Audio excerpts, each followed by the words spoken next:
Now, delegates, there is no doubt that when we look out at our economy, it is tough for many of our people out there. Coming off the back of a winter of COVID, we're all aware of the rising prices at the supermarket, the costs of rent or petrol.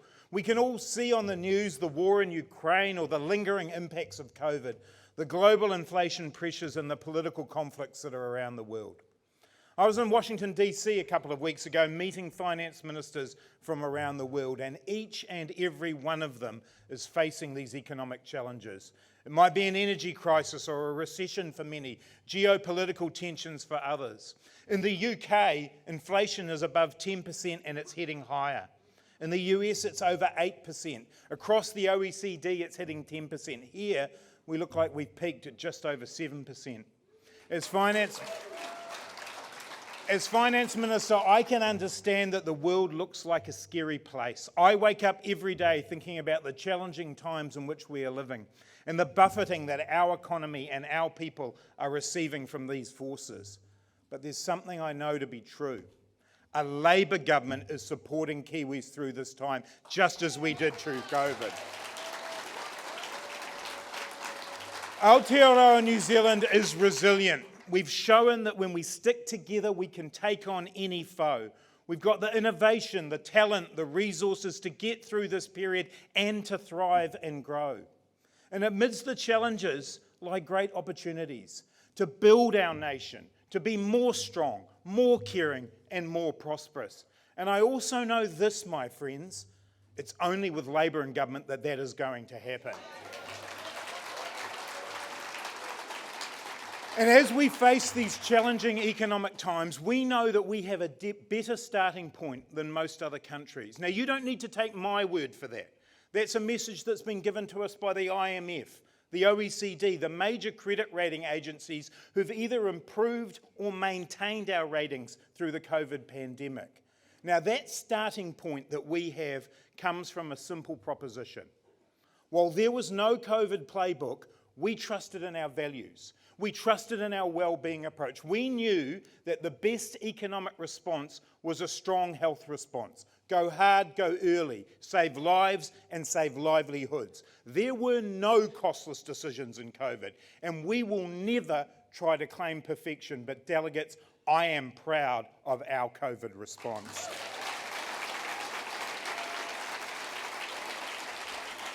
And at this point, I want to acknowledge the person who has led us, who has led our country through all of that and more, my friend and our Prime Minister, Jacinda Ardern.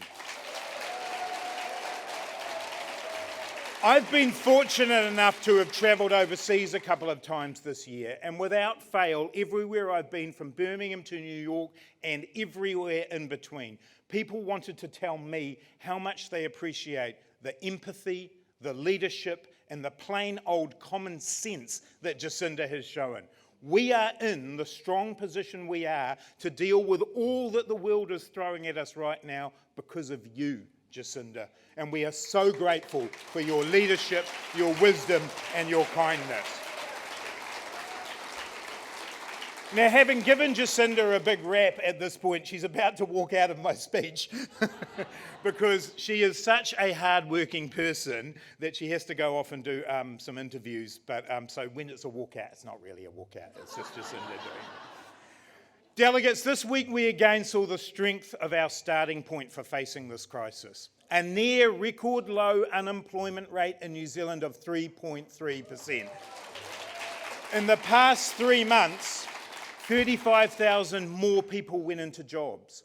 There are now 2.85 million New Zealanders in work. The rates of unemployment for Māori and Pacific are near historic lows. There are more women in our workforce, and delegates, this didn't happen by accident. We worked hard to equip our people with the skills that they need to get jobs. When I'm asked what I'm most proud of in our COVID response, I often highlight the move to make apprenticeships and targeted trade training free. Because delegates, more than 215,000 people, the equivalent of the population of Hamilton, have benefited from that policy.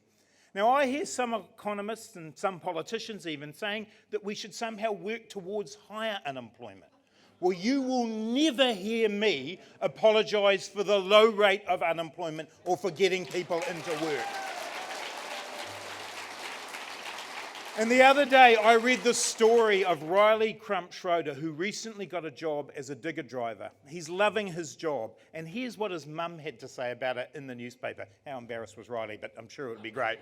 This is what she said. Starting this job, it's like he's got this thrill to live. There's a reason to get up in the morning, and he's excited just for every day.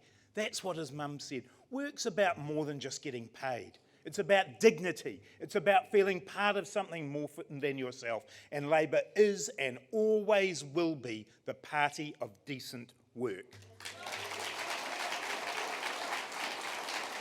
Delegates, I know that it has been tough going for many businesses finding staff in recent times. Alongside the skills and training that we're investing in, we've reset our immigration system to focus on more efficiently supporting businesses to fill the skill gaps that they've got. We've approved more than 35,000 working holiday visas to support our tourism and hospitality industries as they approach a bumper summer. We've done more than 70,000 job checks so that we've got work visas ready to go for those people.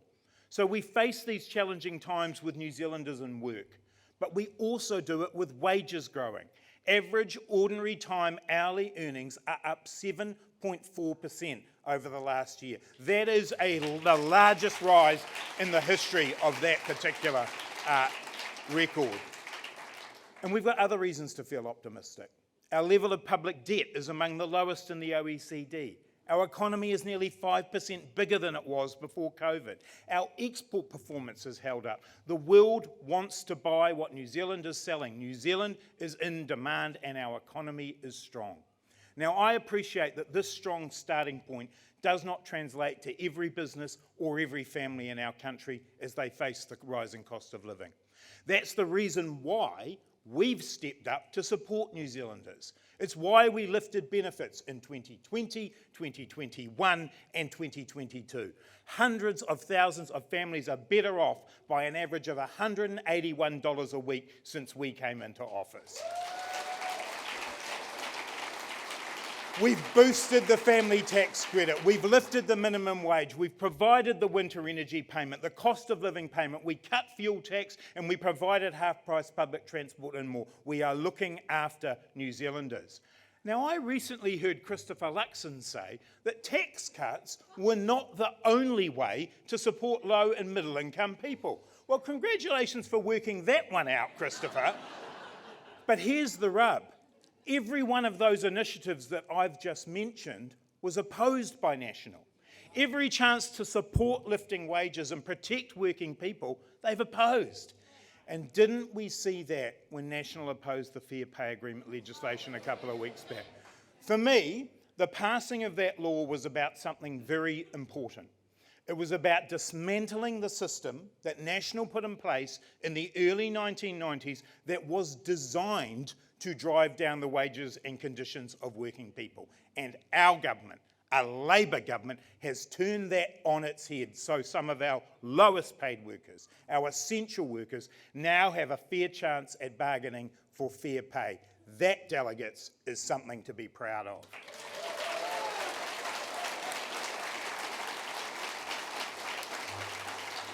And the response that National showed just showed how out of touch they are. At every opportunity, they go looking backwards for their ideas. Be it Nicola Willis reheating Bill English's leftovers on social investment, or Paul Goldsmith invoking the political ghost of Ruth Richardson in the fair pay debate. The tune has never changed for National. The band used to be called Ruth Richardson and the Knights of the Round Table. Now it's called Chris Luxon and the Trickle-Downers. Or should that be Liz Luxon and the Trickle-Downers? Because, I mean, even the UK Conservatives have worked out that tax cuts for the wealthiest were a mistake. But here, National's sticking to it. Chris Luxon is trying to out-truss Liz Truss. Economic credibility be damned, there's an ideology to serve. And as my colleague Willie Jackson has said, Chris Luxon might be flipping burgers at McDonald's, but the only people he's serving are the wealthy few. Now, delegates, while we rectify the injustices of the past, we must also look to the future.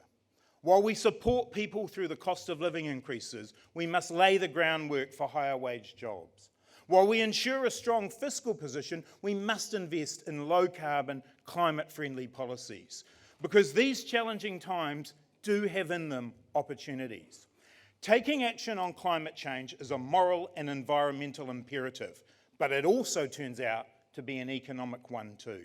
Around the world, the people who want to invest in our country, who want to buy our goods, are asking the same question. How are you reducing your impact on the planet? Do you know the climate impact of your supply chain? Now, New Zealand's reputation's good in this space, but we've got to back it with action. And that's why I am proud that as a government, we passed the Zero Carbon Act, agreed the carbon budgets, developed the emissions reductions plan, and funded action through the Climate Emergency Response Fund. Now's the time to press on, to develop green hydrogen, renewable energy like offshore wind, to be the first in the world to price agricultural emissions and develop the technology to reduce them. When it comes to climate change, though, our national opponents have never moved from their view. Deny, delay, defer. Now, I saw an extraordinary statement on climate change from Christopher Luxon this week. He said National was, quote, deeply committed to the net zero carbon 2050 goal. And in the next sentence, he said, National will work with potential investors to return to further gas exploration. That's like a pyromaniac telling you that they're a big fan of fire safety. National are stuck in the last century, out of touch and out of ideas. By contrast, our economic plan is a 21st century one. It's about high wage jobs, reducing emissions and providing economic security for all. It's a plan for nation building, which is what Labor has always done. So that's why we're going to keep investing in skills and training, in research and development, in building our trade links and our trade agreements. It's why we're going to support Māori and Pacific businesses in whānau to grow and flourish. We'll keep investing in transforming our industries to provide high-wage jobs, be it the Centre of Digital Excellence in Dunedin, or the aerospace industry in Canterbury, or Manuka honey in Tairāwhiti, or advanced manufacturing here in South Auckland, or cutting-edge horticultural technology in the Bay of Plenty. Our industry transformation plans are leading the way. And we're building a nation of innovation, creativity and inclusion. And that nation building is built on a record investment in infrastructure. Nearly $60 billion over the next 5 years in rail, in coastal shipping, in digital connectivity, building schools and hospitals, building housing at a rate not seen since the days of Norman Kirk. And we are taking the decisions we need to give economic security into the future, developing the income insurance scheme, and yes, making sure that Kiwi banks stayed 100% in Kiwi hands. Nation building also means facing up to the issues that have been kicked down the road for too long, like reform of the RMA and Three Waters. Now, the easy thing to do would have been to put this in the too hard basket. But that's not what a responsible government does. A responsible government needs to take action so that rates do not need to rise unnecessarily. Every New Zealander needs to know that the water they drink is safe, that the pipes won't burst on a weekly basis, that we're safe in the face of floods and storms. That's why we're taking action. And I want to acknowledge my friend and colleague Nanaia Mahuta for her exceptional leadership on this issue.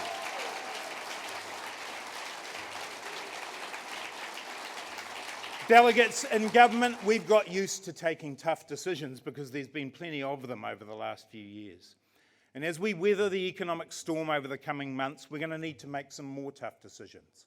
We'll continue our balanced approach, investing in public services, supporting people to meet their cost of living, and carefully managing our finances. We've invested a lot on behalf of New Zealanders to get through COVID. We now have to carefully moderate our rates of spending to rebuild our finances. It's all about balance and a sense of fairness. There are tough choices ahead, but I tell you this, delegates, a Labor government will never put the burden of those choices on those who can least afford it. We will not cut the services that are their lifelines. We will not preach austerity while lining our pockets with tax cuts as National would do. The choice for New Zealanders at the election next year is clear. Our Labour team, who've shepherded New Zealanders through tough times, who have the compassion, the experience and the focus on the future. Or the National Party, inexperienced, out of touch and stuck in the past. Christopher Luxon's #1 priority is to give tax cuts to the wealthiest New Zealanders during a cost of living crisis. It was the first policy he announced when he took the job. And delegates, this is the man who thinks that workers on the minimum wage, perhaps even those at McDonald's, are bottom feeders. I think it's disgraceful that a person who purports to want to lead New Zealand would ever say such a thing. The choice National's made is for Christopher Luxon to give himself a tax cut worth more than $18,000 a year, while someone earning the minimum wage would get $2 a week. And at the same time, they're still promising to spend more on health and housing and defence. But mysteriously, they're not going to have to increase debt to do that. Of course, they won't actually cost their policy, so no one can really judge if it could add up. But they're a party, National, still firmly lost at sea in their fiscal Bermuda Triangle. Their tax policy is unfunded, uncosted, and unfair. It doesn't add up, and you cannot trust National when it comes to tax. Delegates,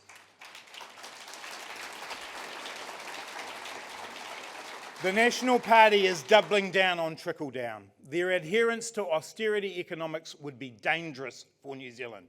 We have seen before what happens under a national government that believes in austerity. We've seen before what goes on the chopping block at a time when National decides to cut taxes for the rich or sell assets to the highest bidder.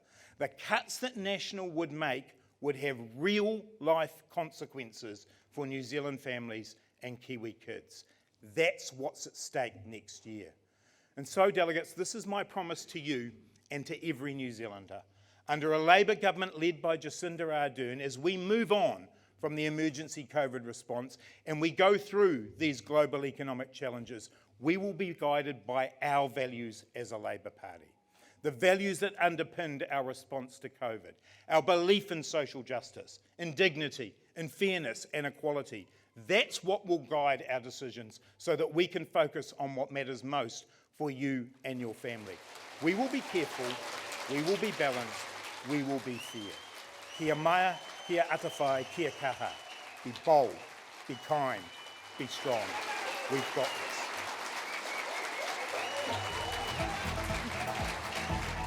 Thanks for checking out our YouTube channel. To stay up to date with all the latest news from the New Zealand Herald, click the subscribe button below or check out one of the videos here, and head over to nzherald.co.nz for more details on these stories and more.